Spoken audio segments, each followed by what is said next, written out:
Voltamos. Então, gente, voltamos com outro tema que eu gosto bastante de conversar, né? Eu estudei bastante sobre esse assunto. Também quando fiz a minha especialização em psicologia jurídica, né? Então, eu sou especialista em psicologia jurídica e avaliação psicológica, como já disse a vocês, né? Então, os dois, um acaba que complementa o outro, né? Mas enquanto psicóloga jurídica tive que estudar bastante esse assunto e já antes já me interessava muito, né, acerca do termo, da falta de explicações, digamos assim, né? Então isso me chama muita atenção, algo que não tem uma definição realmente, sabe? Assim, tantos anos se passam, vários estudos, mas mesmo assim ainda existe um grande estudo, uma grande revelação para ser feita em relação a esse assunto, né? Então vamos lá, falar sobre psicopatia, né? Eu tenho muitos livros, tá, gente? Então eu posso compartilhar com vocês, é só vocês entrarem em contato com o meu telefone, que eu passo para vocês, né, pelo WhatsApp. E é muito legal, tá, a leitura de muitos livros. As pessoas, elas têm uma ideia, um medo, mas é importante a gente ter conhecimento, né, porque é pelo conhecimento que a gente se protege, né? Então a informação, ela é muito importante para a proteção também. Gente, a psicopatia, ela é um tipo de comportamento social, né? A psicopatia é um tipo de comportamento social aonde esses sujeitos, os psicopatas, né, eles são desprovidos de consciência moral, ética e humana. Principalmente, eles não são humanos. Possuem atitudes descompromissadas com as outras pessoas, com as regras sociais, e caracteriza-se primordialmente por uma deficiência significativa de empatia, né? Eles não têm o mínimo de empatia pelas pessoas. Ao pensarmos em psicopatia, temos a ideia de que esses indivíduos, eles possuem um perfil e apresentam comportamento e traços característicos, que seria bem fácil de reconhecer, né? Mas isso, gente, é um grande engano, né? É um pensamento errôneo. Os psicopatas, eles conseguem enganar e representar situações de forma muito articulada, né? São extremamente inteligentes, então eles passam despercebidos aos nossos olhos, né? Aos olhos da sociedade, da população. Mas é um tema muito significativo no campo da psicologia forense, né? Já que são... eu não digo portadores, eu não utilizo essa palavra portadores, já que esses indivíduos, né, estão sempre envolvidos em atos criminosos ou em processos judiciais, né? Essa terminologia é mais usual e conhecida no senso comum, mas pode receber outras denominações, né, bem como sociopatia, personalidade psicopática, personalidade dissocial, entre outras. E aí, no final, depois eu vou colocar um áudio ou então eu vou escrever realmente o que é cada um desses, tá? Para vocês. Mas no momento vamos falar sobre psicopatia. E aí, gente, os indivíduos que desenvolvem esse comportamento, eles são desprovidos de culpa, de remorso, de sensibilidade, de senso de responsabilidade, de ética. São pessoas de todos os estratos sociais, homens, mulheres, que estão infiltrados nos mais diversos contextos culturais e sociais. Estatisticamente falando, né, alguns estudos trazem que a psicopatia ela está mais nos homens e menos nas mulheres, né? De acordo com as estatísticas, uma mulher a cada 3 homens tem psicopatia. Então a gente aí, pelo menos nesse assunto, a gente não sai ganhando. Os psicopatas, gente, eles possuem níveis de gravidade. Por isso que eles passam despercebidos, né? Porque eles têm níveis de gravidade. E aí tem o leve, o moderado e o grave. Como eu posso diferenciar? O leve, gente, e o moderado, ele é muito parecido. Só que vai pela quantidade de pessoas. Um exemplo para ficar bem fácil de entender por exemplo, existe um governador. E aí ele... rouba da saúde em milhões de dinheiro, né? Então essa pessoa ela está prejudicando muitas pessoas, quem sabe milhões de pessoas. Então ele é considerado, eu não estou falando que os políticos são psicopatas, pelo amor de Deus, eu estou falando nesse caso, se ele for um psicopata, ele vai ser do nível moderado, porque a diferença do moderado para o leve é em quantidade de pessoas, né? O leve é aquele psicopata que atinge poucas pessoas e o moderado um número maior de pessoas, para ficar bem mais simples para vocês entenderem. Já o grave é o conhecido serial killer, né? Aquele assassino em série, que a gente vê muito nas televisões, nas novelas, em seriados e filmes, né? Que são filmes muito bons, espetaculares até, né? Assim, a gente fica bem entusiasmado para ver o final do filme. E esses são os graves, os serial killers. Né? A gente tem muitos, assim, que a gente pode conversar, né? No Brasil e no mundo. Então, caso vocês queiram falar sobre algum desses psicopatas aí da história, pode mandar um áudio, tá bom? E essas pessoas, né, esses indivíduos, eles podem praticar desde atos menos danosos, pequenos golpes, pequenos roubos, até um perfil que utiliza métodos mais brutais e violentos, né? Podendo cometer crimes hediondos de alta complexidade. Vou só falar para vocês aqui que eu acredito que vocês já conheçam, né, o Maníaco do Parque. Né? É muito conhecido no Brasil todo. Se vocês não conhecem, dá uma pesquisadinha aí no Google que vocês digitarem Maníaco do Parque já vai aparecer.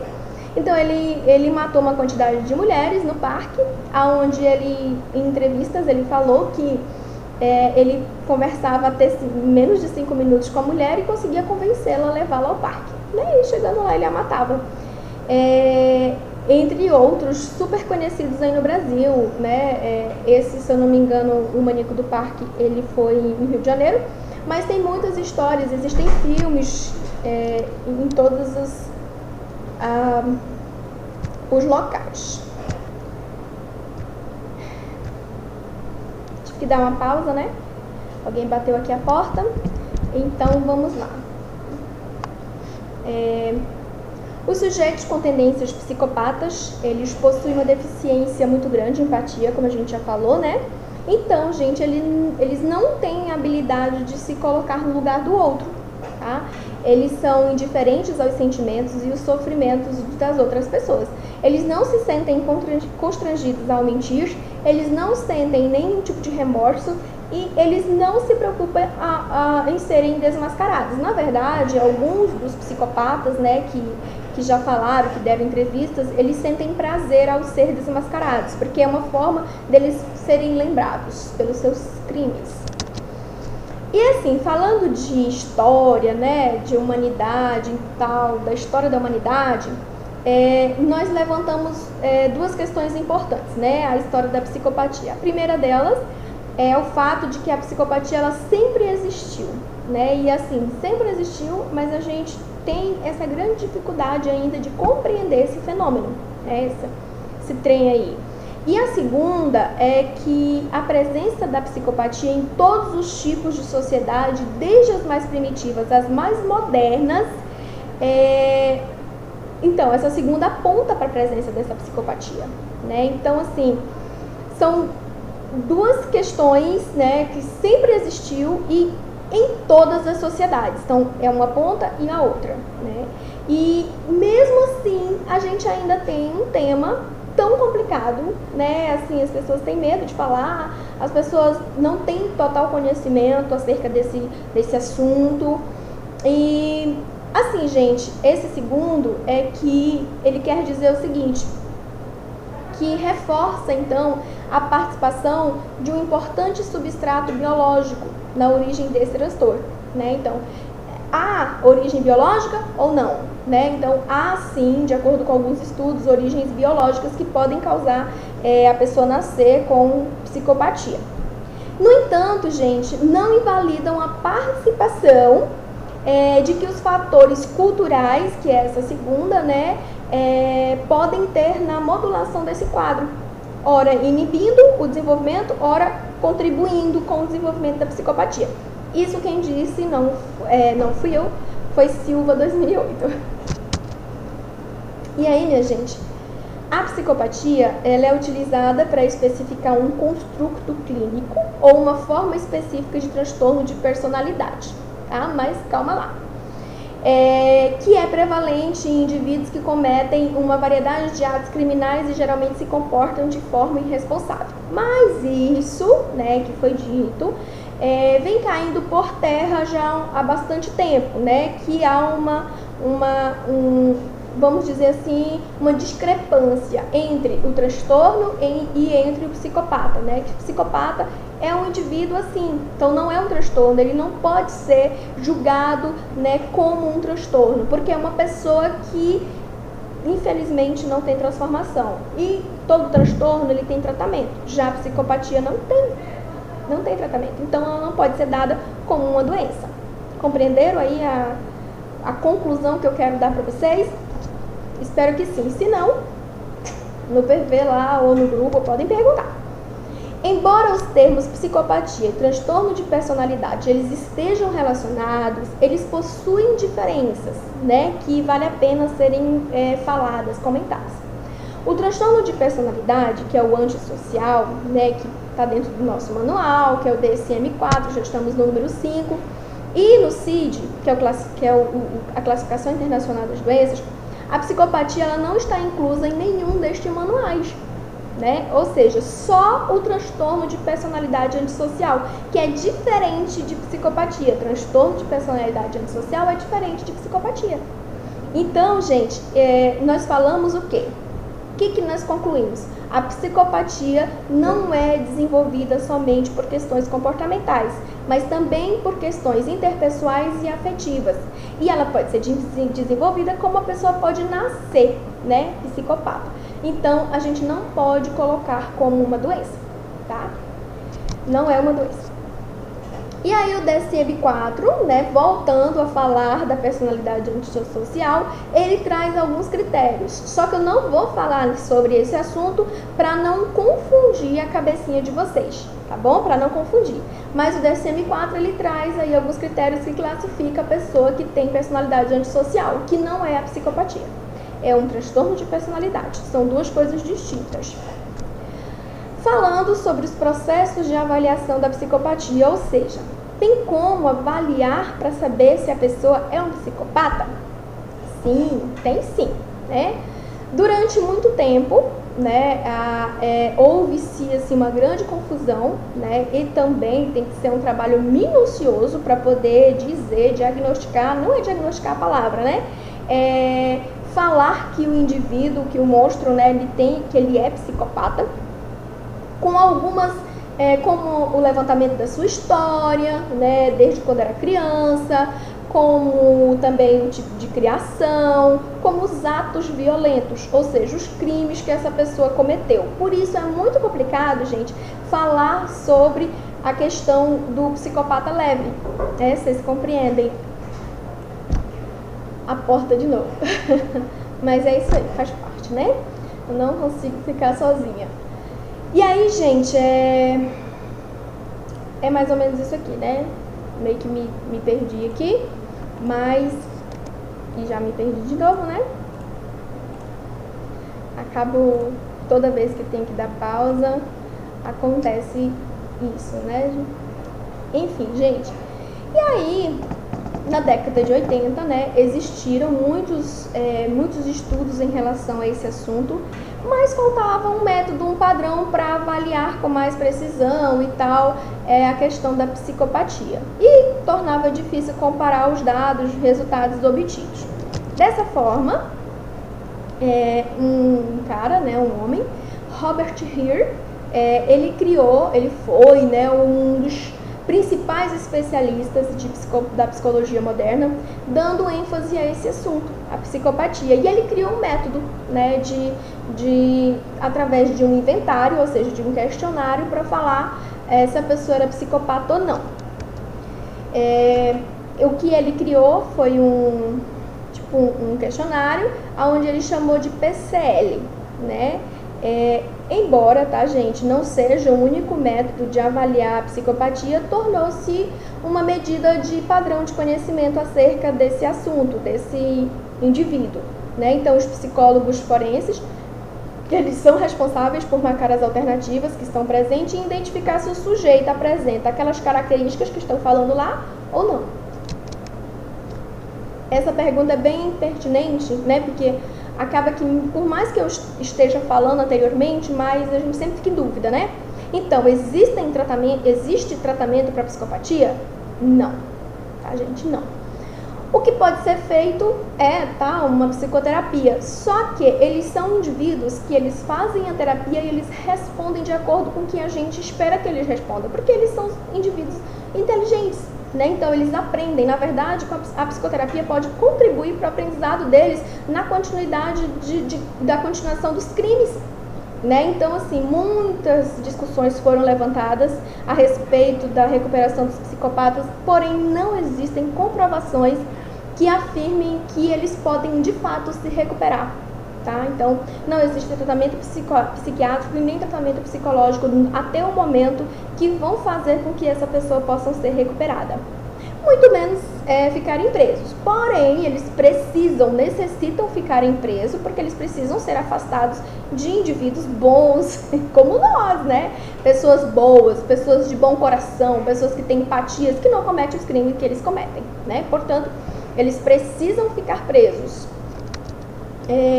Psicólogos forenses apresentam questionamentos se é realmente possível tratar indivíduos nessa condição, por existir essa crença tão arraigada de que os psicopatas têm uma deficiência na capacidade de formar vínculos, o que consequentemente impossibilita resultados positivos no processo terapêutico. Confirmando, tá, gente? E foi feito até um estudo, né, como é dito aí, que com 80 prisioneiros, né, a qual os resultados mostraram com consistência que psicopatas demonstravam melhora clínica, né? Ou seja, menos motivados e abandonavam o programa não psicopatas. Por quê? Porque eles aprendem com a psicoterapia, gente. Eles aprendem a cometer mais crimes, como reagir melhor com as emoções das pessoas. Então é o efeito reverso, na verdade, né? Em vez de tratá-los, a gente vai beneficiá-los, digamos assim.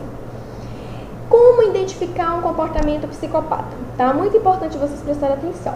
Boa lábia, o psicopata é bem articulado, tá, gente? Ele é uma ótima pessoa, simpática, educada, né? É como se fosse um ator em cena do cara simpático, o vizinho, o bom vizinho, né? Enfim, é um cara boa lábia. Um ego inflado, ele acha que é o cara mais importante do mundo, seguro de si, cheio de opinião, dominador. E uma pessoa, quando ela é segura de si, quando ela é confiante, ela geralmente é líder, né? Então, é uma das características de um bom líder. E ele pode disfarçar esse ego dele inflado. Ele pode não transparecer ser uma pessoa arrogante. Então, ele é confiante e, ao mesmo tempo, não arrogante. Então, isso contribui muito para ele, né? Para ele passar despercebido. É um mentiroso patológico. Mente tanto que, às vezes, não se dá conta de que está mentindo. Tem até orgulho da capacidade de enganar as pessoas. Porém, gente, ele passa despercebido porque ele é tão bom mentiroso que a gente acredita, né? Porque a gente seria incapaz de dizer como essa pessoa está mentindo, né? Sede por adrenalina, tá? Eles não conseguem ficar na monotonia, ou seja, eles podem passar vários anos, mas uma hora vai cair por terra, né? Uma hora eles vão quebrar a regra e vão de alguma forma ser descobertos, né? Porque eles têm essa sede pela adrenalina. Muitos deles têm a reação estourada, muitos conseguem controlar ali aquela situação, mas você sempre percebe uma irazinha, ficar atento, né? A pessoa que você percebe que ela demonstra algumas características ali, da frustração, da ameaça. Impulsividade, tá? Embora eles sejam totalmente racionais, porque eles não têm empatia, né? Então eles são racionais. Eles não perdem tempo pensando nos prós e nos contras antes de agir, tá? Eles vão lá e fazem o que eles querem fazer. O comportamento antissocial, né? Muitas vezes as regras sociais não fazem sentido, né? Por quê? Porque eles não têm empatia, então regra social para quê? Eles vão lá e matam, né? Porque eles não precisam seguir a regra social. Então, gente, ausência de culpa. Todos eles não têm culpa, não se sentem culpados, né? Eles não estão nem aí, tá? Do leve ao grave. Eles não têm culpa. Sentimentos superficiais, ou seja, eles são muito bons em falar sobre os sentimentos, em falar sobre as emoções, mas eles não sentem, eles não têm amor, Não tem amor. Se perder um amigo, ele vai fingir que vai estar triste, mas ele não vai estar triste, tá? É só para fingir. Falta de empatia, não consegue se colocar no lugar do outro. Irresponsabilidade, ou seja, eles se mostram responsáveis, mas no fundo eles não são. Dentro da organização a gente consegue perceber, sabe aquele seu coleguinha que passou a perna, aquele chefe que cometeu um assédio, entendeu? Fica esperto, são esses psicopatas organizacionais, digamos assim, né? Má conduta na infância, isso também é muito persistente na história dos psicopatas, né? Sempre eles mostram esses problemas desde muito cedo, né? Um dos exemplos, assim, de alguns psicopatas é matar os animaizinhos. Eu queria só ver o que tinha dentro do bichinho. Assustei algumas pessoas, né? Quem nunca matou um pinto só pra ver o que tinha dentro dele, né? Eu nunca matei, não. Eu li, tá, gente, isso. E as suas experiências sexuais também são muito cedo, tá? Eu trouxe um testezinho, tá? Vocês podem ver que tem aqui esse link. Vocês podem clicar em cima dele que vocês vão fazer o teste online, ou seja, vocês não precisam escrever. Ou vocês podem fazer escrito, tá? Que eu trouxe para quem não tem muito acesso à internet e quer fazer o teste. Gente, só lembrando, tá? Esse teste não vai dizer se você é psicopata, não, tá bom? Não se preocupem se vocês responderem um pouco a mais, não fiquem preocupados. Mas fiquem atentos, né? Atentos às pessoas que vocês veem que têm esses comportamentos. E assim, gente, estatisticamente falando, de acordo com as mesmas, a cada 25 pessoas tem um psicopata. Ou seja, né? Eu estou com 3 turmas, que dá um pouquinho mais aí, eu acho que de 100 alunos. 4 psicopatas de acordo com essa estatística, né? É terrível, né, a gente pensar sobre isso, mas eles existem, tá, gente? Então, assim, eu sempre busco nessa aula, né, quando é presencialmente, falar muito sobre esse assunto, pegar uma aula inteira, trago diversos casos, a gente conversa bastante, porque eles existem, e existem muitos, tá? Agora, eu não consigo lembrar mais ou menos a estatística de quantos no Brasil, mas vocês podem fazer uma pesquisa aí e descobrirem que é uma grande quantidade de psicopatas por aí solto fazendo mal pra galera, tá bom? Aqui tá, né, que eu trouxe, vou passar o slide, então você vai poder colocar as suas respostas. Assim, gente, você vai colocar, cada pergunta você vai colocar uma pontuação. Se você achar que você é daquele jeito, mas só um pouco, você bota 0. Se você achar que definitivamente você é daquele jeito, aí você coloca o número 2, tá? Por exemplo, você possui afeto superficial ou sentimento superficial? Aí um pouco, na frente 0. Aí se você acha que definitivamente o meu afeto é superficial, aí 2, tá? Que é o afeto superficial, é o 7, que eu acabei de ler, tá bom, gente? Então, é isso aí. Aí dá o resultado, né? Não se preocupe, é só um testezinho, tá, gente? Pelo amor de Deus. E aqui tá, né, de onde eu tirei esses slides, tá? Psicopatia, conceitos, avaliações e perspectiva de tratamento, foi o livro. Muito obrigada e até a próxima oportunidade.